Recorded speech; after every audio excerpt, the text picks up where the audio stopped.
Ok, gravando Economia da Complexidade, aula 3. Deixa eu compartilhar aqui para a gente se lembrar onde que a gente está.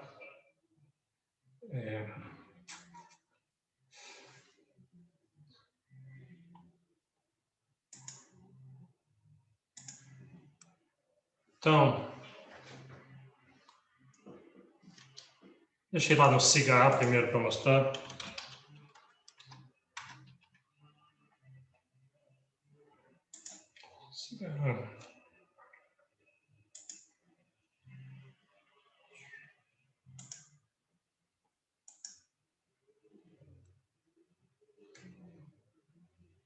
Tá, então aqui só para mostrar que eu comecei a colocar as aulas aqui. Então, aula 1, aula 2, aula 3. Hoje nós vamos falar... Aí vocês... Eu geralmente vou falar em cada aula o que vai ser o tema da próxima aula. E tem no programa, a gente vai seguir mais ou menos na ordem, mas às vezes não fica tão claro. Aí eu já vou botando aqui antes. Então, hoje eu vou falar um pouquinho da visão do Taleb. Vamos ver essa ideia do Big History e falar sobre entropia, a ideia de entropia. Aula que vem... ainda são coisas assim sobre complexidade em geral, definindo complexidade, dando exemplos. E aí vai ter, eu estou recomendando aqui umas palestras do Scott Page, e eu vou mostrar onde é que elas estão, que eu fiz um Google Drive. Ainda não mandei para vocês o convite, mas vou mandar o convite para participar. E falar um pouquinho sobre paisagens dançantes e fitness landscapes e coisas assim. Então, vamos ver o Google Drive aqui.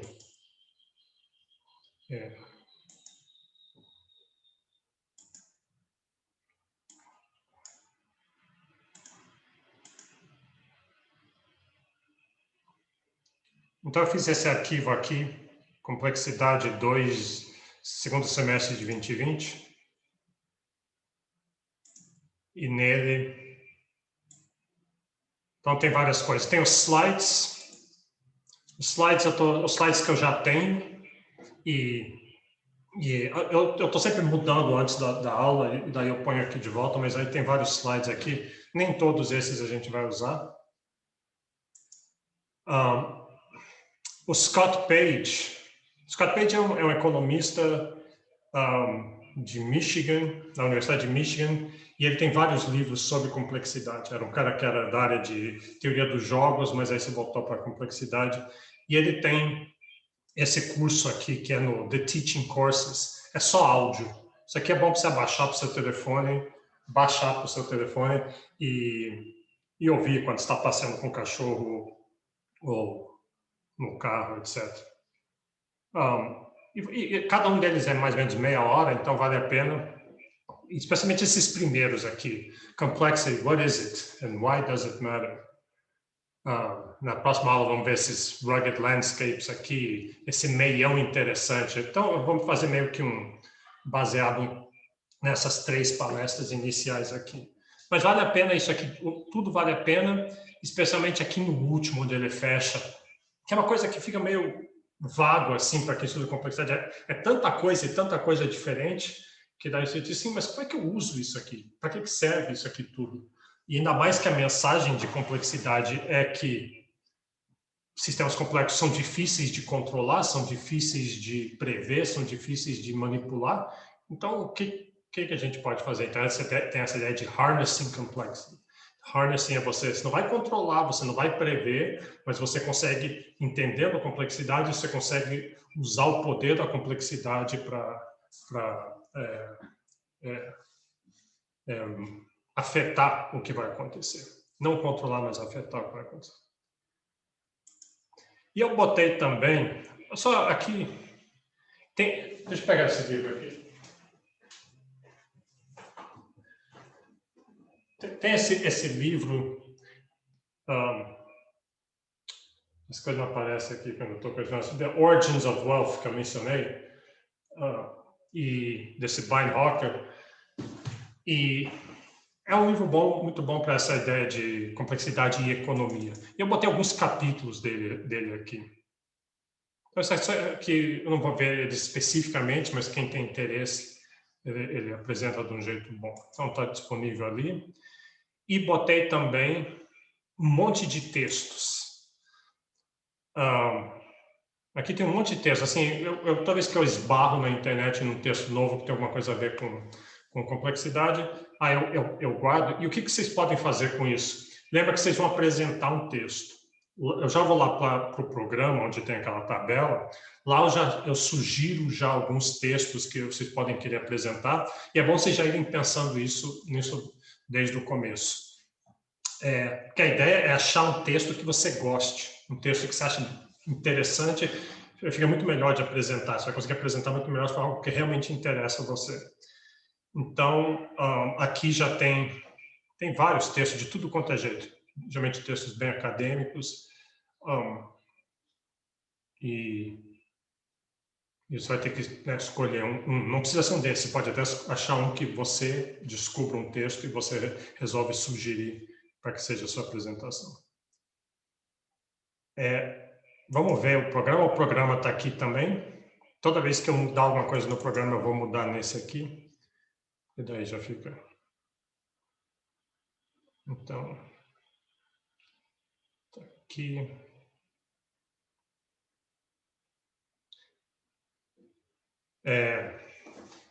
Então, hoje a gente vai ver isso aqui, a gente ainda está aqui no começo, mas vai ver Big History, que tem a ver com entropia.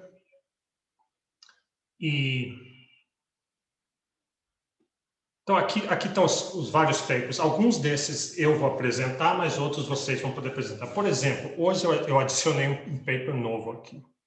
Deixa eu achar ele aqui. Esse aqui. Eu já tinha visto isso, é de 2018, mas recentemente alguém me chamou a atenção para ele. E eu pus ele aqui na coluna de teoria de redes, de networks. E é o que talvez tenham visto esse paper, o cara pegou assim, arte abstrata, os pintores da arte abstrata, Picasso, Kandinsky, todos aqueles outros, especialmente daquela época, lá do final do século XIX, começo do século XX, e ele fez uma medida para ver o quão criativo eles eram, e ele também daí ele faz uma rede de quem conhecia quem, e ele está mostrando que mais importante do que talento é quem você conhece. Então, quem ficou famoso é quem conhecia quem, usando teoria de redes. Não é bem isso, eu não expliquei muito bem, mas você vê a ideia. Parece esquisito isso. O que isso tem a ver com economia, o que tem a ver com complexidade? Mas a gente vai ver bastante sobre isso, sobre criatividade, sobre da onde vêm ideias novas, da onde vem beleza. E tem 2 papers meus sobre música, um sobre usando hip hop, outro usando músicas pop, e tem trabalhos de citação em ciência, tem vários casos, vocês vão ver. Tem as perguntas, então, onde vem inovação? Inovação é uma das coisas mais importantes em economia, né? É a inovação que permite que crescimento ocorra. Se você estudou modelos de Solow, modelos de Romer, o segredo é conhecimento, o segredo é inovação. Então, a gente vai estudar bastante desse. E esse aqui é um exemplo disso. Então, inclusive, se alguém quiser apresentar esse paper, dá uma olhada, está com o endereço aqui na internet e já reserve ele para você. E tem vários outros aqui. Aos poucos, a gente vai chegar lá. Professor, Diga. já pode compartilhar a pasta do Drive, por favor? Vou colocar aqui no chat. O quê? O Google Drive, já poderia colocar tá. dentro. Tá bom, deixa eu ver como é que eu faço share aqui no share, né? Peraí, deixa eu compartilhar de novo.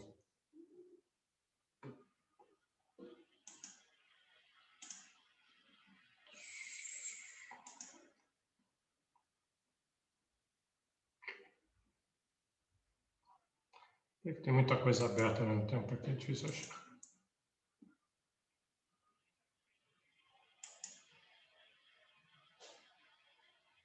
Tá, deixa eu ver se eu consigo fazer assim.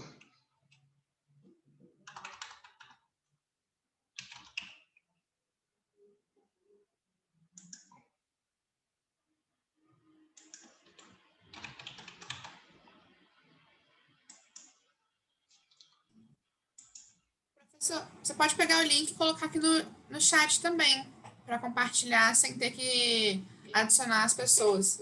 Tá, mas acho que agora já foi, né? Eu recebi já. Ah, não, aqui. sem problema, sim. É só outro jeito. É porque eu não sei onde é que pega o link aqui, tem que... Tá, se não funcionar, depois eu mando o link. Então tá.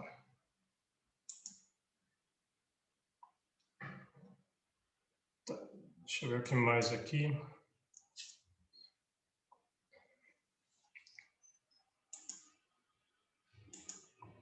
Tá. Ok. Então, alguém tem mais alguma pergunta? Comentário? O que eu vou tentar fazer hoje? Vou começar a falar um pouquinho sobre o Taleb, mostrar como as ideias deles têm a ver com... São no fundo, são complexidade. E vai falar sobre entropia. A gente vai vamos tentar rodar um modelo do NetLogo de forced fires, que mostra a não linearidade funcionando. E ver o que mais. Então, vamos lá. Tem que acabar até as 3h20, porque tem uma defesa às 3h30. Tá? Então, isso aqui é uma coisa que eu tinha antes no programa. Sabe quando você está em shopping center? Você está aqui, a loja está ali, essas coisas. Então, isso aqui eu achei isso aqui é como se você está aqui, você é um economista e você achava que estava aqui, né? Eu faço economia, eu consigo tirar derivadas, eu faço econometria e ajusto uma linha em pontos. Eu sou o melhor que tem nas ciências sociais, nas ciências. Então, você achava que estava aqui. Na verdade, você está aqui. Não é isso tudo. Mas aqui que você devia estar. Né? Então, esse aqui é o mundo de complexidade. É gozação, não fique ofendido com isso. Eu já mencionei isso aqui outro dia. A complexidade, o Stephen Hawking, pelo menos, acha que esse é o futuro. Aqui estão alguns outros indivíduos que também acham isso, mais ou menos, porque na época de alguns desses nem tinha isso. Alguém sabe quem são essas pessoas?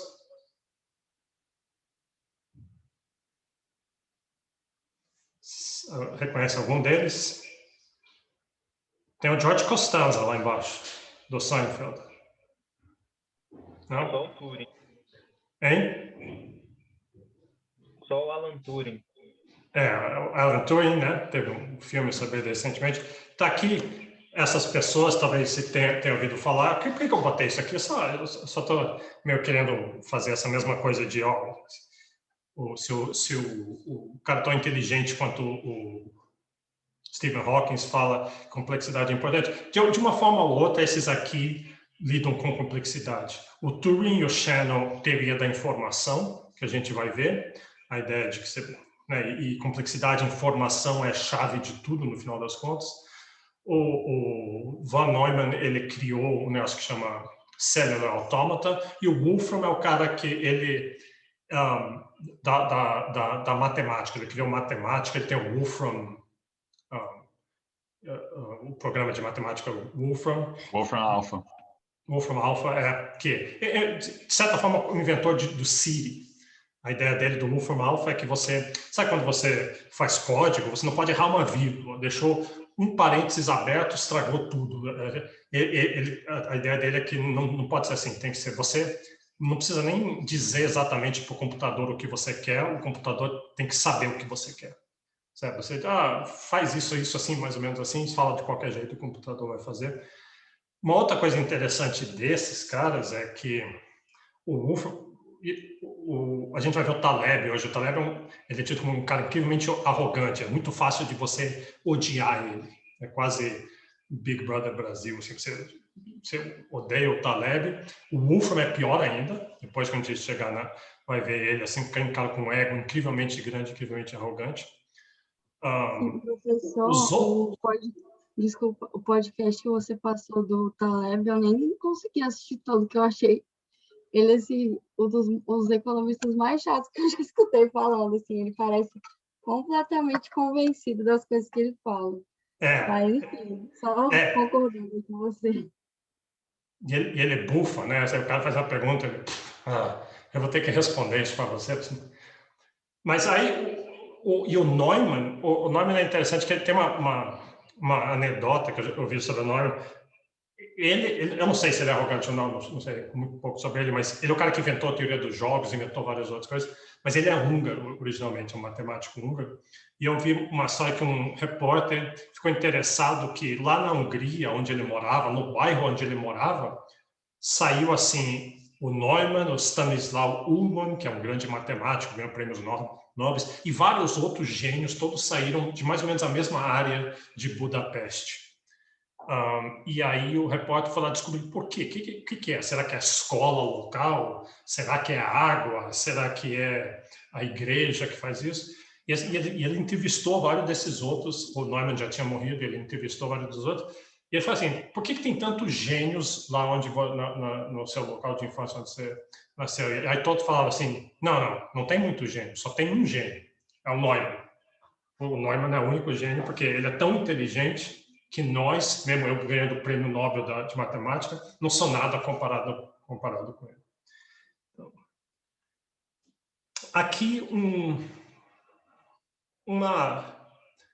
só uma tentativa de classificação, a gente não vai olhar isso, mas só para pegar essa ideia de que sistemas complexos têm todas essas áreas, né? Na verdade, é um guarda-chuva sobre várias outras áreas. Algumas dessas são mais relevantes, dependendo se você está vindo de biologia, ou de física, ou de ciências sociais, ou informação. Você vai usar mais ou menos dessas coisas aqui. Então, talvez para a gente, as partes mais importantes são comportamento coletivo, redes, evolução, teoria dos jogos, talvez. Os outros têm a ver também, mas e aí você vê que tem então vários. Se você vai para uma dessas grandes conferências, tem umas grandes conferências de complexidade. Essa é um pouco a sensação que você tem. Se você vai para a ANPEC, por exemplo, você vai, que é o encontro dos economistas, vale a pena vocês tentarem ir. E você chega lá, assim, tem várias sessões paralelas, então se você gosta de micro, poxa, mas essas coisas de macro, eu não entendo disso, não quero saber disso, tem várias áreas que você sente que tem muitas áreas e você vai focar só nas suas. Com sistemas complexos é mais ainda, porque é bem diferente. Eu incentivo vocês a darem uma olhada, eu mencionei outro dia, eu não vou lá hoje, porque não vai dar tempo, mas talvez na próxima aula, no site do Complexity Digest, que é um cara lá na Universidade do México, UTAM, a Universidade Autônoma do México, e eles têm um centro de complexidade muito bom lá. E ele criou esse site que vasculha todo dia a internet por papers e conferências e livros e temas que têm a ver com complexidade. E você olha lá, você tem essa noção. Às vezes você vê 4 seguidas que interessam muito a você, aí você vê vários outros que você não consegue nem entender o que está escrito no resumo. E é assim mesmo, é bem diverso. Mas com muita coisa em comum. A ideia de interação, agentes, diversidade, levando à emergência, levando à auto-organização de algo superior. Então está aqui o Taleb, com o livro, esse não é o primeiro livro dele, mas esse é o livro que tornou ele famoso, o Cisne Negro, o impacto do altamente improvável. Então, você vai ver que o tema é muito isso, é a ideia de como lidar com o risco. Outro tema é a nossa ignorância. Como lidar com a nossa ignorância, com as coisas que a gente não sabe e que não são sabíveis. Essa incerteza fundamental, ela existe, é o cisne negro, é a história do cisne negro, e cisnes negros existem. De uma época se achava que não existiam cisnes negros, então, só porque você não viu ainda acontecer, não quer dizer que não tem uma boa probabilidade de acontecer. Uma boa quer dizer uma probabilidade, às vezes é pequena, mas pode acontecer. Então, tem vários outros livros, não botei todos aqui, mas o Fooled by Randomness é muito bom, essa ideia, nós evolucionariamente, nós evoluímos para ver padrões, nós somos animais buscadores de padrões. Você vê 3 pontos, você já está automaticamente querendo achar um padrão. Você acorda de manhã, vê uma coisa que aconteceu ontem, você já estou vendo um padrão acontecendo, já começa a criar teorias na sua cabeça que vai explicar aqueles 2 pontos e postular aquilo para sempre. E faz sentido a gente ser assim, porque é assim que a gente sobrevive, né? A gente não é comido por tigres porque a gente faz isso. Mas aí acaba que nós vamos ter padrões muitas vezes onde eles não existem. Então tem muitas coisas aqui como o viés de confirmação e várias outras coisas. A Cama de Proscrutes é só um livro de aforismos, são ditadozinhos, e todos relacionados com esse mesmo tema. O Proscrutes era a história que ele tinha um castelo, uma hospedaria, sei lá o que era, as pessoas vinham, os viajantes passavam e ele dava hospedagem para eles, mas se a cama era de um certo tamanho, se as pessoas eram muito grandes, ele cortava a perna deles, se as pessoas eram muito pequenas, ele esticava eles para caber na cama. E a metáfora aí é sobre a ideia de conhecimento e teorias, né? Você tem o seu conhecimento, tem as coisas que você acredita, que você acha que é assim que o mundo funciona, e você faz que nem o Proscrutes, qualquer informação nova que você ganha, você está lá esticando, você está cortando para encaixar no que você já sabe, né? O que obviamente é errado, né? O certo seria você estar aberto meio bayesianamente a rever suas crenças seus priors para o que você vai aprender. Antifrágil daí é outro. Esse eu nunca li, mas gente que é muito bom. Antifrágil é a ideia de... Tem alguns sistemas que, quando recebem choques, eles ficam mais fracos. Antifrágil é um sistema que, quando tem um choque, fica mais forte. Por exemplo, exercício é isso. Exercício, você vai lá para a academia, levanta pesos, você está lesionando o seu músculo, mas ele fica mais forte depois. Então, uma coisa do mundo é convexo, então você pode ganhar através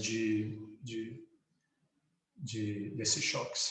E aí, esses aqui são muito recentes. O Incerto é simplesmente... Deve ser uma coisa do editor dele, arrumou um jeito de ganhar dinheiro, relançou todos os livros, mas num box set bonitinho. Então, você dá para o seu amigo que gosta dessas coisas. Mas esse outro acabou de sair agora, o Statistical Consequences of Fat Tails. Ele é um livro bem mais técnico, pelo que eu entendi. Meio que eu acho que ele está juntando outros trabalhos, papers and commentary, né? Então, é coisas que ele vai escrevendo ao longo do tempo. Mas aqui tem todo a ver com isso que mais interessa a gente aqui hoje, essa ideia que o mundo tem caudas grossas. O mundo é descrito por power laws. Eu ouvi dizer que a primeira edição desse livro você comprava e ele vinha com cheiro de azeite de oliva.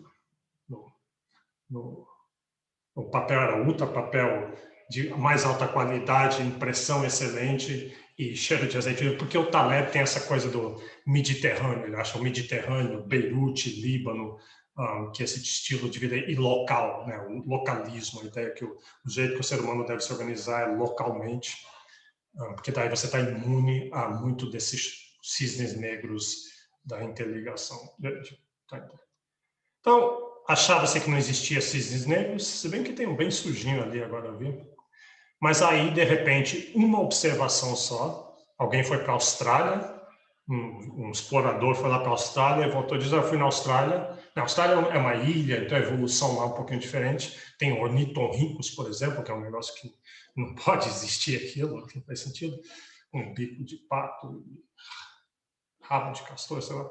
Mas aí ele voltou, então, essa uma observação é algo que era improvável, você não previa que aquilo ia acontecer, mas aconteceu. Então, cisnes negros são eventos com raridade, alto impacto, e ninguém prevê que aquilo ia acontecer. Ou pouca gente previu, ou não tinha como prever. Então, exemplos são... Isso aqui ele menciona a Primeira Guerra Mundial, a internet. Harry Potter, por exemplo, foi recusado por 19 editores. Receberam o manuscrito. Puxa, que historiazinha ruim essa aqui. Mais uma história de magos e varinhas de condão. Não. E daí de repente é o livro que mais vende. Então tem várias coisas assim. Claro que depois que aconteceu, todo mundo acha óbvio. Não, claro que Harry Potter ia vender tanto. É óbvio, era muito bom, é intricado e excelente, mas tudo é retrospectivo. E aí uma coisa interessante que ele fala, isso aqui, que um pequeno número de cisnes brancos explica quase tudo no mundo. Então, se você contar a história do mundo, por que a humanidade é como ela é, claro que é melhor se você for detalhado e contar a história do mundo. Mas se você não tem muito tempo, você contando assim, um pouco número de cisnes negros, uma pessoa consegue entender por que a gente é assim. E pensa na sua própria vida. A sua própria vida também foi assim. Então, deve ter assim, uns 10 eventos na sua vida que foram cisnes negros, onde ela tomou novos rumos. Você não previa, um dia você acordou feliz e aconteceu alguma coisa, você conheceu alguém, você fez alguma coisa aconteceu, e aquilo mudou a sua vida radicalmente. O problema de cisnes negros é que a gente tende, em economia, por exemplo, a gente faz isso, a operar sobre essa falsa crença que o mundo não é assim. Então, que nunca mais vai ter uma grande depressão, que choques de vários tipos não podem acontecer, que pandemias não vão acontecer de novo. Porque numa distribuição normal, a probabilidade seria muito baixa.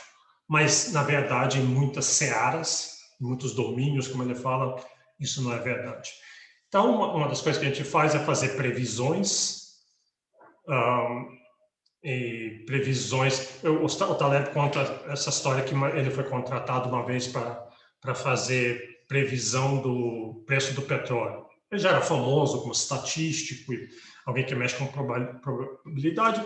Então, um banco contratou ele assim, faz aí uma previsão para a gente do preço do petróleo daqui a 25 anos. Está aqui a nossa que a gente fez, mas a gente não sabe se está muito bom, dá uma olhada na nossa. Aí ele pegou, abriu assim, não sei, ele contando, olhou assim, essa previsão foi feita semana passada e hoje passou 7 dias e já está completamente errado, já estão totalmente errados. O que você acha que eu vou conseguir fazer isso? Assim, o que eu estou querendo dizer é que não tem como fazer. No mundo de caudas grossas, não tem como fazer essas previsões. A janela de previsão é muito pequena. Eu fico aqui olhando no meu iPhone para saber se vai chover e aqui é uma previsão fácil, porque eu quero saber se vai chover daqui a 5 horas, se vai chover de hoje para amanhã. Então, deve ser fácil, você nem precisa realmente prever, basta você olhar a direção do vento e extrapolar a distância. Mas eu noto que eles mudam sempre. O iPhone lá, o meu app do weather, fica de uma hora para outra, ele muda. Ele acaba acertando, né? Mas não de um jeito muito útil. Ele faz muitas críticas a essa ideia de ciências, ele critica economistas, ele tem um negócio sobre, ele critica o que ele chama de arrogância epistemológica. E é irônico que, como foi dito aqui, ele é incrivelmente arrogante. Mas o que ele faz é o seguinte, ele chega para as pessoas, não sei se no podcast tinha isso, acho que sim, mas ele chega para grupos de pessoas e fala assim, ele inventa uma pergunta que ninguém deveria saber a resposta de cabeça. Então, por exemplo, qual vai ser a população da Mongólia daqui a 5 anos? Alguma pergunta assim que ninguém vai saber. Só que eu não quero que você me responda, eu quero que você me diga a resposta, mas não estou interessado na resposta, eu quero saber o intervalo de confiança. Com qual intervalo de confiança você acha que você vai... desculpa, me dá a resposta, me dá um intervalo de confiança, vai ter entre 50 milhões e 55 milhões. Eu quero saber o intervalo de confiança tal que você vai setar com 90% de probabilidade. E o que ele está interessado é saber o tamanho do intervalo que você escolhe. Então, ele perguntou para economistas, perguntou para advogados, perguntou para pessoas que trabalham com risco em bancos, esses caras que lidam com risco como o trabalho deles, para policiais, para outros. E aí, ele quer ver a arrogância epistemológica. O quanto que você acha que você sabe sobre coisas que você não pode saber. E provavelmente o que você não deve saber. E o pior de todos eram... o pessoal que trabalha em banco, pessoal que lida com risco, risk analysts, que é exatamente o que ele era quando ele trabalhava num banco. Então, esse pessoal acha que sabe as coisas. Economistas eram, parece que bem ruinzinhos assim, e alguém pergunta para ele, e advogados? Aí ele diz assim, não, advogados são muito espertos, eles nunca dão uma resposta para você. Eles nunca vão escolher dois números, vão falar, vão sacudir as mãos, mas nunca vão realmente dar uma resposta, então eles nunca realmente erram. Então tem muito essa ideia de conhecimento, de incerteza, e é tudo parábolas, né? Ele parece a Bíblia, né? Assim, falando tudo sobre parábolas. Então, por exemplo, quero falar sobre risco e ignorância e a incapacidade, risco fundamental, a incerteza fundamental, quer dizer, uma incerteza que você não tem como saber, não tem nem como colocar uma distribuição nela, é a história da biblioteca do Umberto Eco. Ele diz que o ídolo dele é Umberto Eco, né? Um semiólogo, escritor, escreveu O Nome da Rosa, alguns outros livros de ficção, mas vários outros de semiologia e coisas assim. Um dos grandes intelectuais vivos. E ele diz que ele foi para lá, e o Umberto Eco é famoso pela biblioteca. Inclusive, hoje, eu li no jornal que a viúva dele, acho que ele morreu, talvez recentemente, a viúva dele doou a biblioteca dele para a Universidade de Bolonha, vai ficar lá. E então ele chega e perguntou, professor Umberto Eco, quantos livros você tem na sua biblioteca? Diz que isso que todo mundo pergunta, porque é tão grande. E parece aquela biblioteca de Babel do conto do Luiz Borges. Que é interessante, inclusive, porque o padre, em O Nome da Rosa, o padre malvado, que no final é o... Bom, não vou dar um spoiler alert. No Nome da Rosa, o padre cego é para ser o Luiz Borges. Então, e O Nome da Rosa tem essa biblioteca grande lá de livros e a igreja tentando esconder essa informação. Mas aí a resposta que ele dá para quantos livros tem na biblioteca, ele falava assim, essa não é a pergunta importante. A pergunta importante é quantos desses livros você não leu ainda. Isso que é importante. O importante é você saber o que você não sabe. Você ter uma ideia da sua ignorância, da sua incerteza. Então, é uma parábola para ele falar dessa importância. Assim.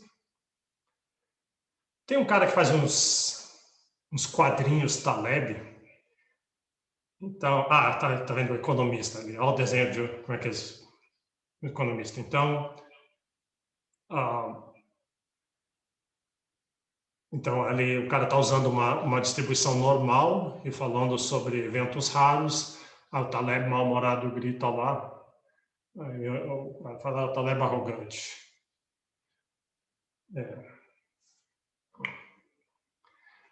Só para ter aqui uma noção de coisa. Eu acho que esse apêndice aqui é desse livro novo dele, ou então do Antifrágil, mas aqui é só sobre essa ideia de que você não pode agregar, que você passar do micro para o macro, é muito difícil passar do micro para o macro. Não adianta, é sobre reducionismo, né? Não adianta, em muitos casos, não adianta, em alguns casos, claro que você pode fazer em sistemas lineares, você pode, mas em sistemas não lineares, não adianta tentar pegar o comportamento dos agentes do mercado, entender tudo do comportamento dos indivíduos e aí achar que você vai saber do comportamento do mercado. São coisas diferentes. Não é o todo não é a soma das partes. Então, né, você saber você fazer um monte aqui falando nesse segundo aqui falando sobre está se referindo aqui à psicologia e economia comportamental. Então, eu fico estudando pessoas em experimentos de laboratório para achar os vieses das pessoas, como é que as pessoas violam racionalidade. Então, aí você vê aquilo ali, aí você presume, aí você agrega e diz, o ser humano tem esse viés, porque os indivíduos têm esse viés. Os indivíduos têm esse viés, logo o ser humano vai ter esse viés, o grupo, mas o grupo não é. Às vezes o grupo, o contrário, o grupo justamente age de uma maneira onde o viés não aparece.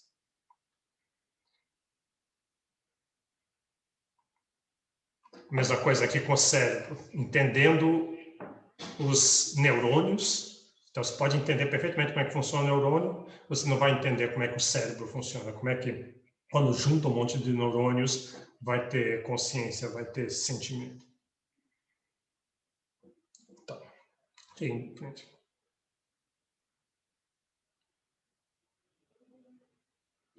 Esses trechos são de qual livro, professor? Eu achei esse aqui no Twitter. Ele botou isso como um tweet lá, e aí alguém botou.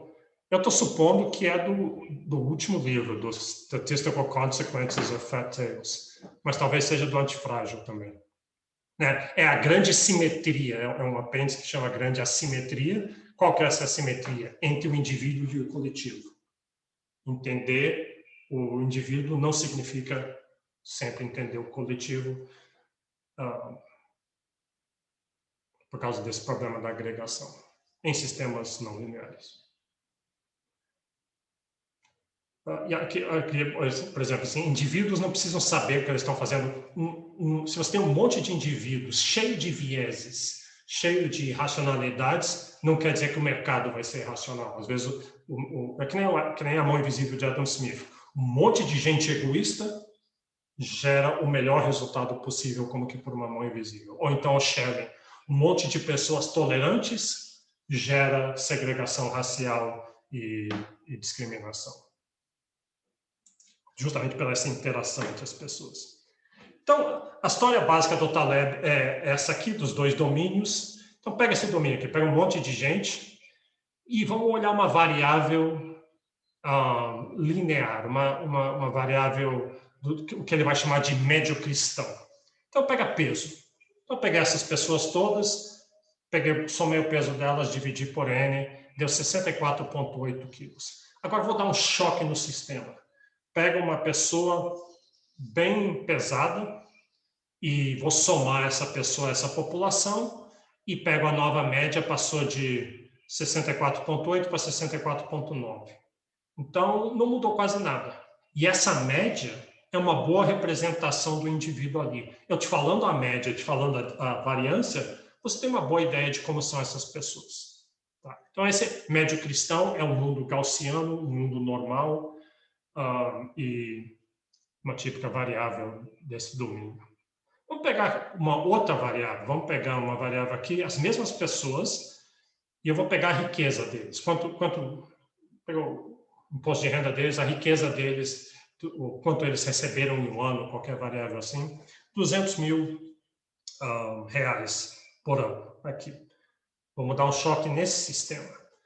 Então, eu pego a pessoa bem rica, uma das pessoas mais ricas do mundo, podia botar o Jeff Bezos hoje, ou Elon Musk, né? Mas serve o Bill Gates. Olha o que aconteceu com a média. A média passou de 200 mil para 80 milhões.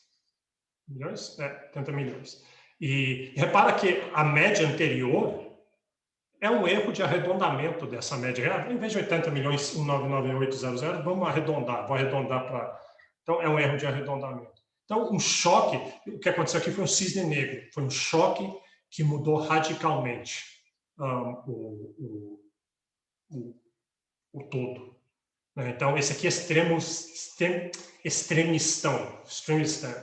Então, essencialmente, esse é um mundo linear gaussiano, esse é um mundo complexo.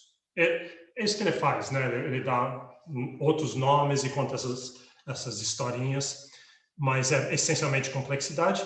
O problema é quando os dois estão certos. O certo é que você tem que, dependendo do que você está estudando, você tem que usar os instrumentos e as hipóteses próprias daquele domínio. E o problema de economia é que economia é muito baseado no mediocristão, no mundo linear, reducionista, quando muitas das variáveis de economia são variáveis complexas, variáveis não lineares. Então, aqui pega um exemplo de variáveis.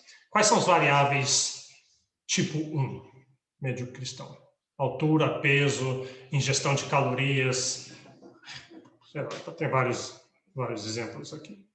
Né? Assim, o exemplo que ele dá, acho que no podcast, ingestão de calorias. Tem dias que você come E na média você come 2.500 calorias, tem dias que você come 3.000, tem dias que come só 1.500. No Natal você vai lá e come 4.000 calorias, mas esses casos extremos, eles se diluem, né? As caudas são muito finas, eles são tão raros esses casos que eles não afetam a média. Já as questões que pertencem ao mundo complexo, a aleatoriedade tipo 2, ver como elas encaixam com o que interessa muito mais a gente em economia do que as outras. Renda, riqueza, vendas de livros, venda de discos, citações, populações das cidades, utilização de palavras no vocabulário, número de pessoas que falam uma língua, mercados financeiros, tamanho de firmas, preços de commodities, taxas de inflação, dados econômicos. Parece que eu estou lendo o índice de um livro texto de economia, né? Introdução à economia, o micro 1, macro. A economia é complexa. No entanto, a nossa base ela é construída no arcabouço gaussiano e linear. Com boa razão, talvez, no começo. E com claras tentativas, não é que os economistas estão se enganando, com claras tentativas de relaxar essas hipóteses quando possíveis. Mas a gente meio que está preso ali, e seria importante cada vez mais acertar isso aí. Então, vamos fazer a gente já volta para isso, vamos fazer um exemplo aqui. Vamos pegar o NetLogo. Cadê?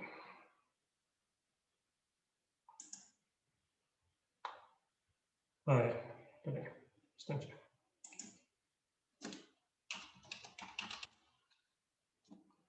Eu quero sempre, nessas primeiras aulas, tentar fazer sempre um modelo de NetLogo, porque lembra, isso é uma das coisas que vocês vão ter que fazer. Vocês vão ter que...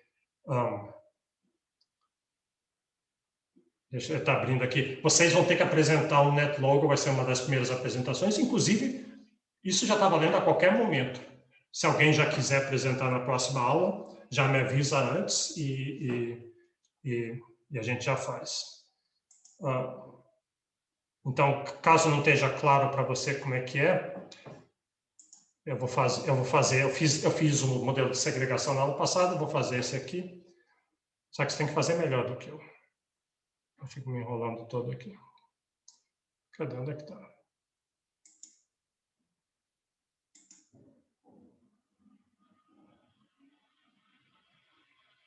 Não é isso.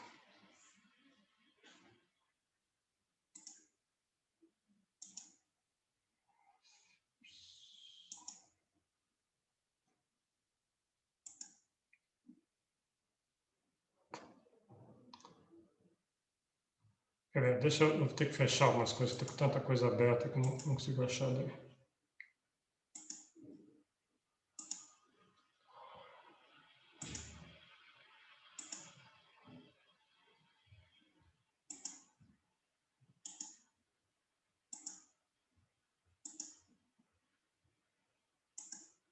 Ok. Aqui.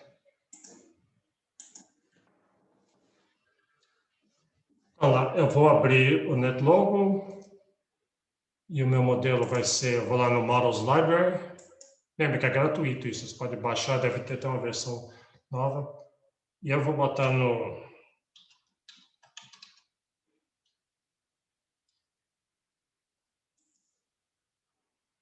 Forest Fire.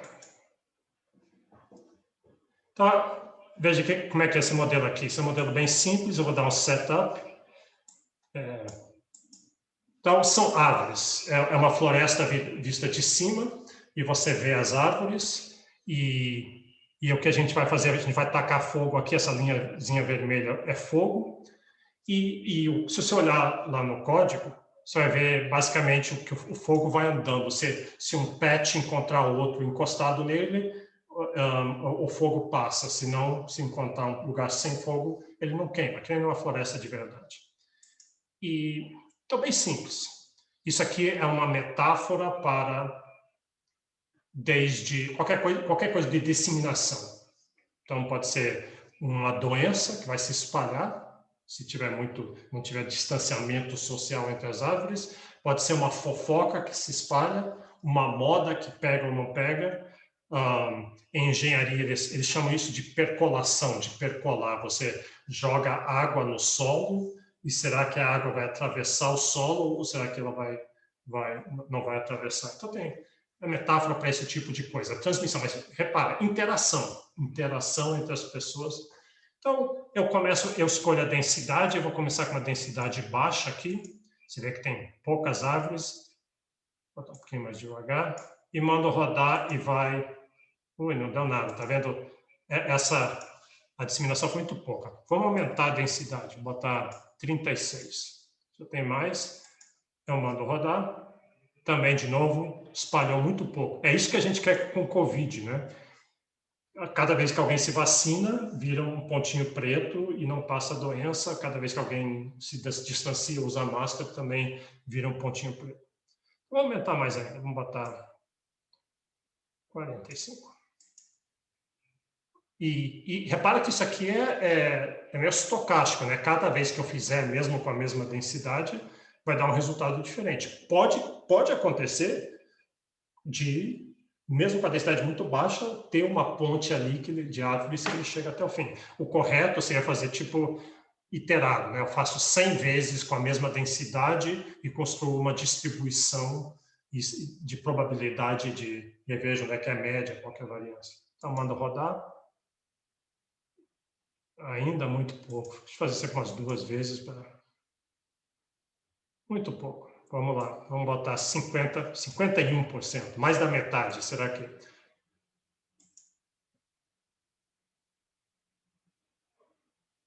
Vai. Vou botar até mais rápido. De novo, 51. Então, nada. Então, o que você está imaginando? Você, com sua mente linear de economista, não sei se vocês já estão estudando economia o tempo suficiente para terem feito isso com você, mas comigo fizeram. Eu tenho uma mente incrivelmente linear para esse tipo de coisa.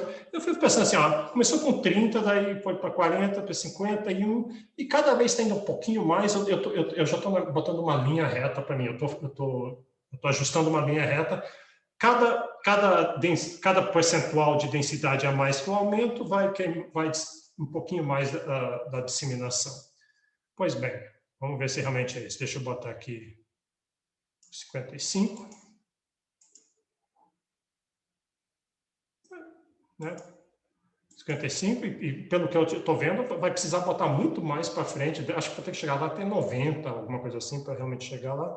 Deixa eu botar em 57, que é o número. Quando você abre o modelo, ele abre em 57. Não sei por quê.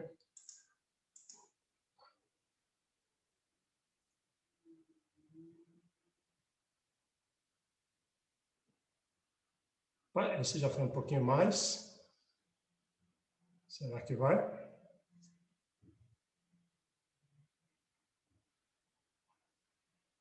Não, parecia que ia, né? Vamos fazer de novo, porque eu acho que isso aqui pode ter sido um evento de cauda. Mas vamos ver.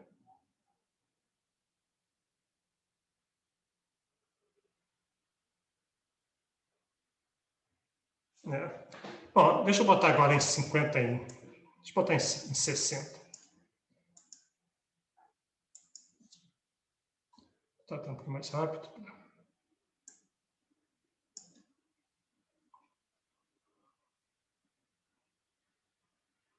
Opa, 60. 60 foi. Percolou. Mas será que isso foi um acaso? Porque não pode ser, porque eu estava lá nos 55, 57, não estava chegando. Vamos ver se 60. Aquilo pode ter sido uma dessas coisas improváveis. Um evento de baixa probabilidade.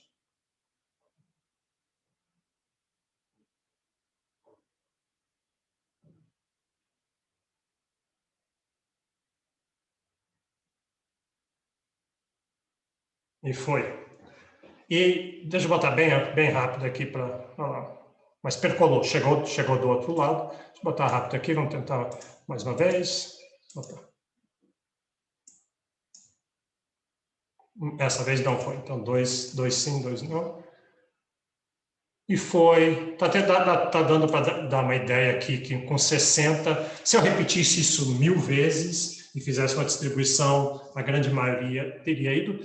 E repara o que aconteceu, algum lugar aqui entre 57 e 59, acho que 59, tem um número mágico aí, se você plotar isso, o modelo vem assim, ele percola com muito baixa probabilidade, muito baixa probabilidade. Quando você chega perto de 59, tem um período onde começa a aumentar, e já lá em 60, 61, é um sistema não linear aqui, claramente não linear. Você pode testar isso aqui. Deixa eu fazer aqui com 58. 58 não foi, lembra? 60 foi 4 vezes eu fiz, foi 3 vezes, mas não foi. E 58 já não está indo. Então, a diferença toda está... E aqui, claramente, se eu for para qualquer coisa, tipo assim, 64, aí vai quase toda vez. E vai com folga, né? Então, claramente, você vê que é não linear o mundo assim. E muitas variáveis são assim. O que está fazendo isso ser não linear é a ideia de interação. Aqui, o que está pegando é a interação das pessoas terem contato ou não um pouco com os outros. Aqui,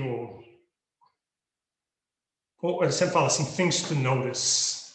E, às vezes, tem coisas para você tentar, things to try, você tenta...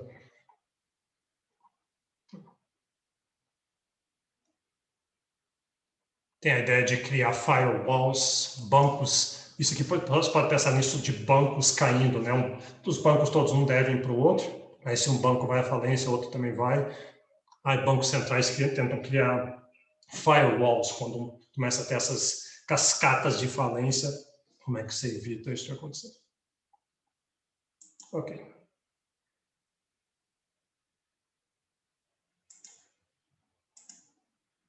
Deixa eu voltar aqui.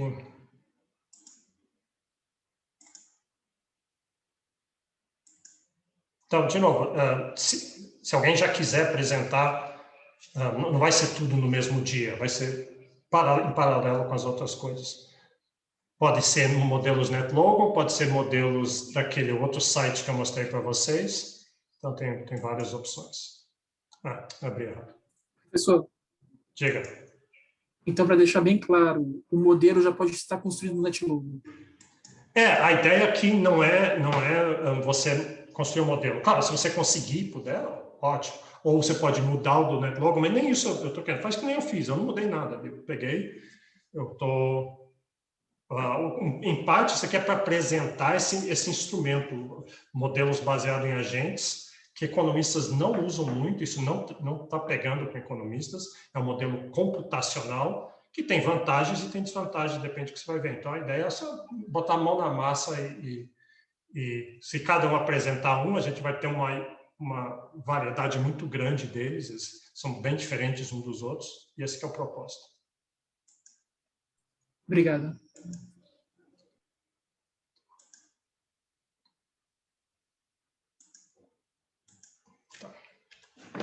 Então, isso aqui é só uma coisa que eu percebi uma vez, que assim, eu fiquei pensando, quando eu me formei em economia, já assim, quase 30 anos, eu tive várias fases de interesses, né? E todo mundo tem, todo mundo escolhe as coisas que interessam. Mas aqui no nível bem geral, se eu pudesse definir economia em uma palavra, então uma das primeiras coisas que eu faria é incentivos. Economia é tudo sobre incentivos, né? Claramente. É cenoura e o chicote, como é que você convence as pessoas a fazer o que você quer, como é que política pública faz as pessoas agindo de um jeito ou de outro. Economia tem uma série de instrumentos, de impostos e subsídios e outras proposições para isso. Mas aí chega uma hora, até hoje, absolutamente importante, incentivos continua sendo no coração de economia. Mas em algum momento eu reparei que tinha informação. Então, tem toda a teoria de informação, modelo principal agente, perigo moral, seleção adversa, todos aqueles tipos de modelos, Lafon, Tirol, Stiglitz, tudo aquilo. Tinha uma época que eu só gostava daquilo ali. E acho interessante que começa com IN e N, né? Então, as duas coisas. Aí, continuo achando que a informação é mais importante. Aliás, em complexidade, informação o que eu vou chamar de informação? Então, a variável é a coisa mais importante: informação, energia e matéria. E os três são a mesma coisa, são formas diferentes da mesma coisa, mas informação talvez seja a que está acima das outras. Mas em algum momento eu tenho muito escrito na área de instituições, economia das instituições. Tem até um livro-texto sobre economia das instituições, lançado 2 anos atrás. E instituições afetam. Você quer entender economia, você não pode estudar economia abstratamente em instituições. E a profissão já concorda com isso, né? Tinha uma época que a maioria dos economistas, não, essas instituições é coisa de sociólogo, nós economistas a gente não precisa disso, a gente olha só preços e instrumentos governamentais, isso conta toda a história, o resto é comentário. Depois de Asimov e Robinson, todo mundo concorda que instituições são importantes. Aliás, muito do que se faz hoje em dia é estudar o impacto de instituições. E agora, interação. Então, interação. Então, minha nova grande coisa é complexidade, meu novo grande interesse em interações. Tudo vem de interações, aliás, iterações, porque o jeito que são interações iteradas, onde as pessoas seguidamente interagem e o resultado da primeira interação é feedback para dentro da próxima interação. E é isso que gera caos, isso que gera complexidade, isso que gera emergência. Então, eu não sei qual que vai ser a próxima coisa, só espero que comece com IN também, porque daí vai ficar legal. Se começar com P, não vai ser bom. Então, aí uma pergunta que pode ter, diz assim, poxa, você está falando complexidade, é uma coisa abstrata, mas como é que mede complexidade? Como é que quantifica? A gente já definiu mais ou menos essas interações não lineares, diversas, que geram emergência, mas e o que acontece? Será que existe uma seta do tempo, que nem tempo tem uma seta que vai para frente?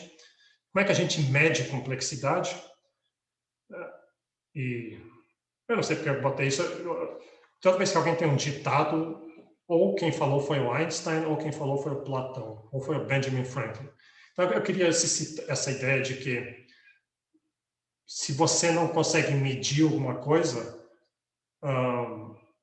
essa coisa não existe ou não é interessante, que não é verdade, obviamente, tem muitas coisas que a gente não consegue medir, mas mesmo assim, como é que mede complexidade? Como é que eu ponho um número nisso? Eu tenho um índice de complexidade, e a gente vai ver que existe alguns. Por exemplo, o que é mais complexo? O cérebro humano ou de uma formiga? Né? Alguém falou alguma coisa? Entropia, né, professor? Entropia, nós estamos indo para lá. É um dos jeitos. O que vai acontecer, onde estou indo com isso, é dizer que não existe uma medida única. Houve muitas tentativas de achar uma que seja superior em todos os casos. Né? Então, o genoma humano tem a gente vai ver. O que é mais complexo? A riqueza das nações ou das capital? Ou a Bíblia? Ou o livro do Freud? Então, é difícil saber. E eu vou falar hoje ainda um pouco, não vai dar muito tempo, mas falar sobre Big History. Então, tem essa ideia de a complexidade do universo. O universo vem aumentando em complexidade. Mas quanto? E como? E aonde? Né? Então, aqui está uma ideia de que, pelo menos, vida. Isso aqui é um jeito muito legal de desenhar. O tempo começa aqui no meio e começa aí nas duas direções, em todas as direções. Então, aqui começou a vida aparecendo lá nas poças vulcânicas do Darwin.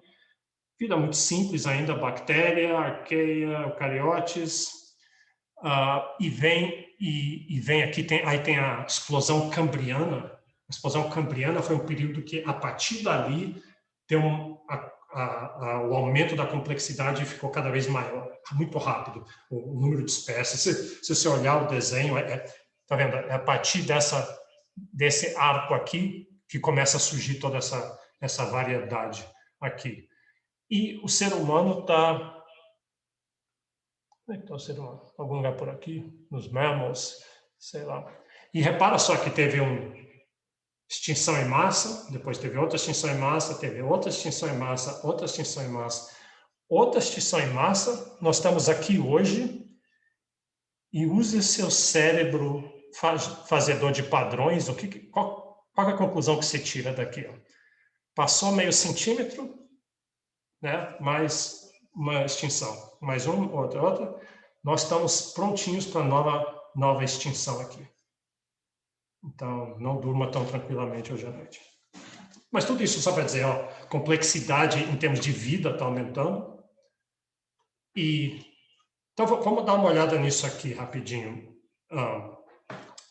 Na ideia de Big History. Eu já vou botar, eu não vou botar esse vídeo todo, vou mostrar só a ideia para vocês e daí sugerir que seria um TED Talk, mas é um TED Talk que realmente vale a pena e o ponto é esse que eu estou falando. Ele vai contar essa história aqui do Big Bang acontecendo num ponto, de repente só tem dois elementos, hélio e hydrogen and helium, que nem a musiquinha lá do programa, e depois, com energia nisso, aí vão surgir outros elementos, daí os elementos vão se recombinar e vai surgir outras coisas que vão se recombinar e surgir outras coisas.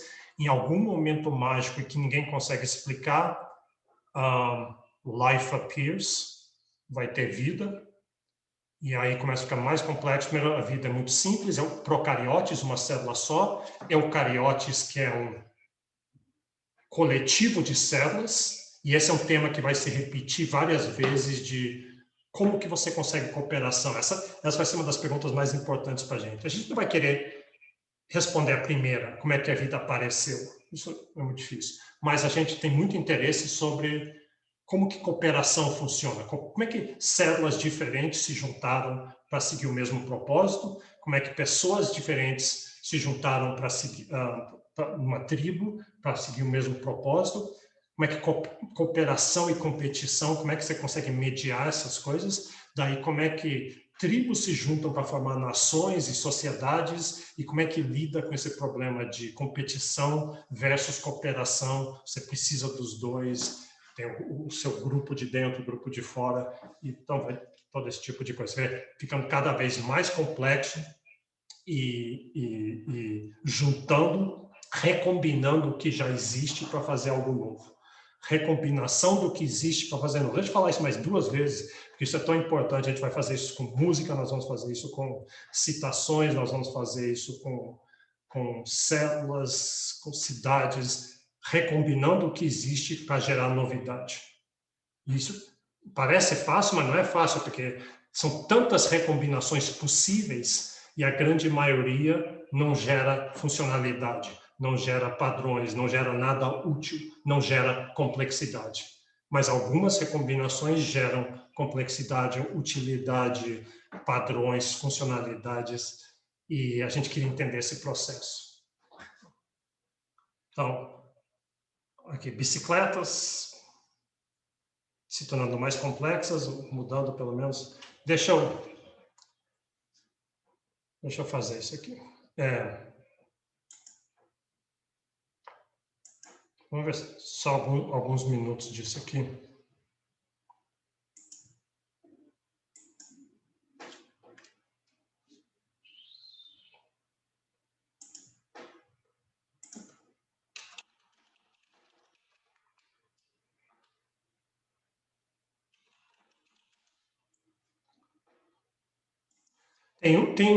Tem um com letreiros em português, se alguém...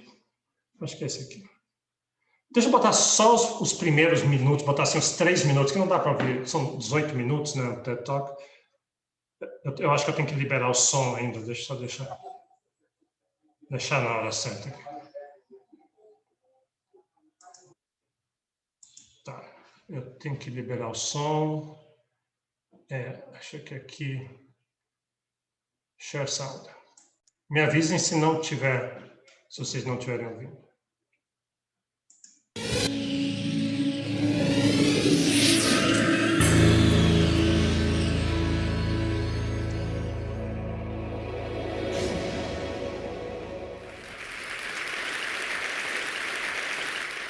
First, a video.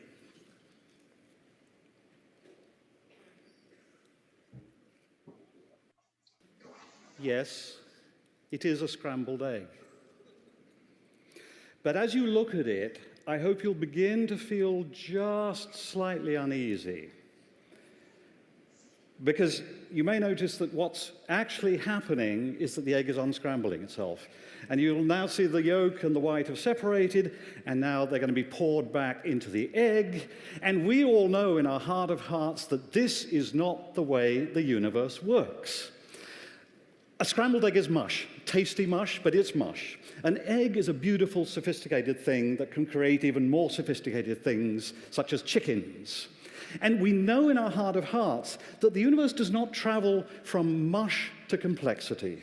In fact, this gut instinct is reflected in one of the most fundamental laws of physics, the second law of thermodynamics, or the law of entropy. What that says basically is that the general tendency of the universe is to move from order and structure to lack of order, lack of structure, in fact, to mush. And that's why that video feels a bit strange. And yet, look around us. What we see around us is staggering complexity. Eric Beinhocker estimates that in New York City alone, there are some 10 billion SKUs, or distinct commodities, being traded. That's hundreds of times as many species as there are on Earth. And they're being traded by a species of almost 7 billion individuals who are linked by trade, travel, and the internet into a global system of stupendous complexity. So here's a great puzzle. In a universe ruled by the second law of thermodynamics, how is it possible to generate the sort of complexity I've described, the sort of complexity represented by you and me and the convention center? Well, the answer seems to be the universe can create complexity, but with great difficulty. In pockets, there appear what my colleague Fred Spear calls Goldilocks conditions. Not too hot, not too cold, just right for the creation of complexity. And slightly more complex things appear. And where you have slightly more complex things, you can get slightly more complex things. And in this way, complexity builds stage by stage. Each stage is magical because it creates the impression of something utterly new, appearing almost out of nowhere in the universe. We refer in big history to these moments as threshold moments. And at each threshold, the going gets tougher. The complex things get more fragile, more vulnerable, the Goldilocks conditions get more stringent, and it's more difficult to create complexity. Now, we, as extremely complex creatures, desperately need to know this story of how the universe creates complexity despite the second law, and why complexity means vulnerability and fragility. And that's the story that we tell in big history. But to do it, you have to do something that may at first sight seem completely impossible. You have to survey the whole history of the universe. So let's do it. Let's begin by winding the timeline back 13.7 billion years to the beginning of time.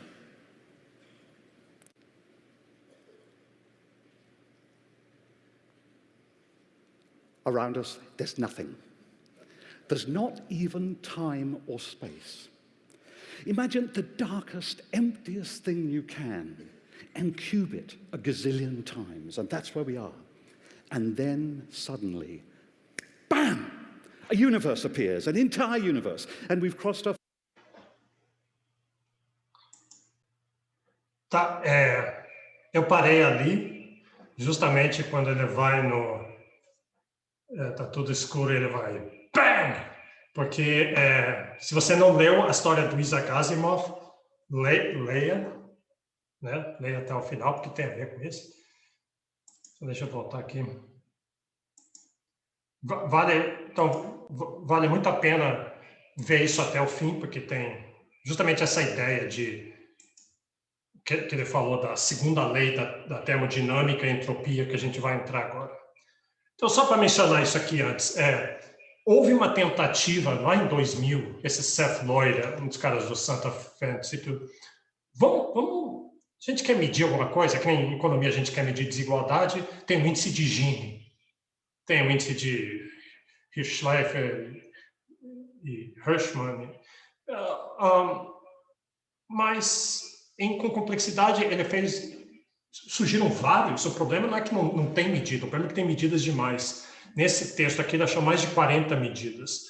E nenhuma é universalmente superior. Algumas são melhores para medir alguma coisa. Por exemplo, uma medida de complexidade é quão difícil é descrever. Então, eu mostro uma coisa para você e me descreva da maneira mais compacta. Ou escreva um programa de computador que gera essa coisa o menor possível, com menos linhas de código. E o tamanho do programa é uma medida da complexidade dessa coisa. Então, isso serve para algumas coisas e não para outras. E, no final, e vê que não é tão fácil assim. Por exemplo, o genoma humano, a gente se acha bastante complexo, nós fomos para a Lua, né? E fermento nunca foi para... Bom, uma ameba nunca foi para a Lua, mas uma ameba pode ter mais base pairs do que a gente. Não sei exatamente o que quer dizer isso, mas vocês entendem. Um sapo pode ter mais informação ali, mas não quer dizer que é mais complexo. Alguém mencionou agora há pouco que a ideia, uma medida que tem, isso que é muito usado, é entropia. A gente vai mexer com isso, a gente vai usar isso como uma medida para comparar novidade, para comparar textos mais para frente. Mas tá, a fórmula aqui é uma fórmula relativamente fácil. Quem descobriu isso aqui foi o Shannon, que a gente viu lá na frente. Claude Shannon, que é um herói de matemáticos. É uma medida de surpresa também. Então, entropia, é muito difícil essa palavra entropia, porque entropia quer dizer desordem. Desordem. Então, o universo está tendendo à entropia. Eu mencionei isso outro dia, mas é a segunda lei da termodinâmica, mencionei sim. Então, o universo está tendendo à desordem. E aí o que ele falou lá, o David Christian, mas espera aí, mas olha a sua volta, tem tanta ordem.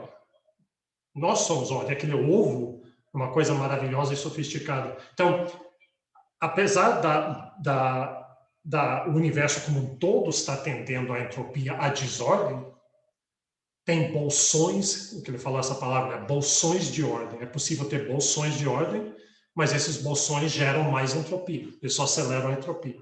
Leia a história do Isaac Asimov, porque é tudo sobre isso. Então, entropia é difícil de entender no começo, mas substitua pela palavra ordem e aos poucos. Eu digo que é difícil, que eu demorei muito para internalizar isso aqui. Então, deixa eu mostrar com figuras. Eu, quando acordo de manhã, sou assim, eu acordo com o meu cabelo cheio de entropia, aí aplicando energia no meu cabelo, com pente, material, informação e energia, aí eu reduzo a entropia do meu cabelo. Mas ao fazer isso, claro que eu estou aumentando a entropia do universo como um todo. O universo é um sistema aberto e a segunda lei é inexorável. E eu acho isso aqui, para mim, ajuda a entender bastante. Você tem energia do Sol, que é uma energia altamente organizada e útil para gerar trabalho. Ela é absorvida pelas plantas. E você vê, entram 1000 joules na planta e o alce come para receber 10 joules e desperdiça 990. Aí o leão come o alce e ele consegue 1 joule e desperdiça 990. Tudo que você faz, você está gerando alguma ordem a mais, mas você está desperdiçando, está aumentando, porque o Sol era energia organizada. Esses 990 e os 9,09 é a mesma energia conservada pela primeira lei da termodinâmica, mas num formato que não é útil para nada, não pode ser usado para nada. É grey goo, massa cinza que não pode ser usada nada. É energia, mas não é utilizada. Então você vê que a gente gerando ordem, gerando um leão a partir de Sol, você está pegando muita energia que estava organizada, que podia ser útil, e ela está passando a não ser mais útil. E um dia, o universo vai ser só energia, não vai ter mais nada de energia útil. Isaac Asimov, sobre isso. Então, aqui em cima tem entropia, nesse texto de cima. Aí o Shakespeare, esse é o discurso do Hamlet, se ele vai se matar ou não vai se matar. E o Shakespeare pegou e criou essa ordem aqui. Esse poema é ordem. criou uma certa ordem. Deixa eu pular isso aqui. Não.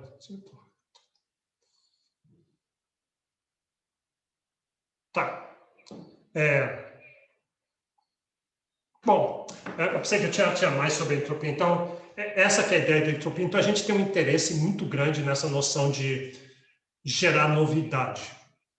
E às vezes você pode... como eu falei, eu vou dar muito interesse nisso, inclusive na área de música, de os pintores abstratos que eu mostrei hoje, qualquer área que está gerando novidade. O colega de vocês, o Marcos, vai vir, a gente vai pegar, ele vai apresentar o trabalho dele, a gente pega no Unpack, e a gente, todo Unpack de 12 anos de papers da Unpack, e a gente vai olhar e ver quando que surgem novidades. Pode dizer, mas o que isso tem a ver com economia? E a resposta é que tem tudo a ver com economia, né? Tem tudo a ver. O Paul Romer, que ganhou o prêmio Nobel há poucos anos atrás, o discurso de aceitação do Nobel dele é sobre isso, como o único jeito de ter crescimento econômico é você tendo conhecimento, porque conhecimento, essa novidade que você gera em economia, que é novas formas de fazer as coisas, o teorema de Pitágoras, por exemplo, são bens públicos. Você faz um carro novo, o carro é um bem privado, ou eu uso ou você usa, mas conhecimento é um bem público e todo mundo pode usar. Ele fala naquele discurso assim que o teorema de Pitágoras eu posso usar, você pode usar ao mesmo tempo, e nós dois podemos usar para fazer coisas diferentes e para criar outro conhecimento que é bem público também. Então, isso é importante para a gente, tem tudo a ver com economia, a geração de novidades. E mais, ele fala isso, recombinando coisas que já existem para gerar essa novidade. Você não está criando a novidade do nada. Então, assim, quando Shakespeare escreveu isso aqui, Shakespeare é um gênio, ele chegou e escreveu, ninguém mais podia ter escrito isso, talvez, mas ele estava recombinando coisas que ele conhecia para gerar algo novo. Tudo uma recombinação, desde hidrogênio e hélio.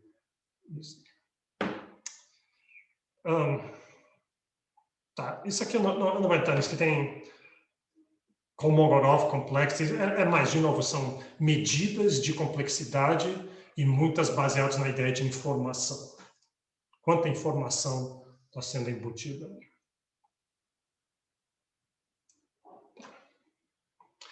Bom, eu acho que eu vou parar isso aqui, que eu tenho uma defesa daqui a pouco. Deixa eu abrir isso para comentários. Alguém tem alguma pergunta, algum comentário, alguma coisa que foi dito, não ficou claro ou gerou alguma ideia em você?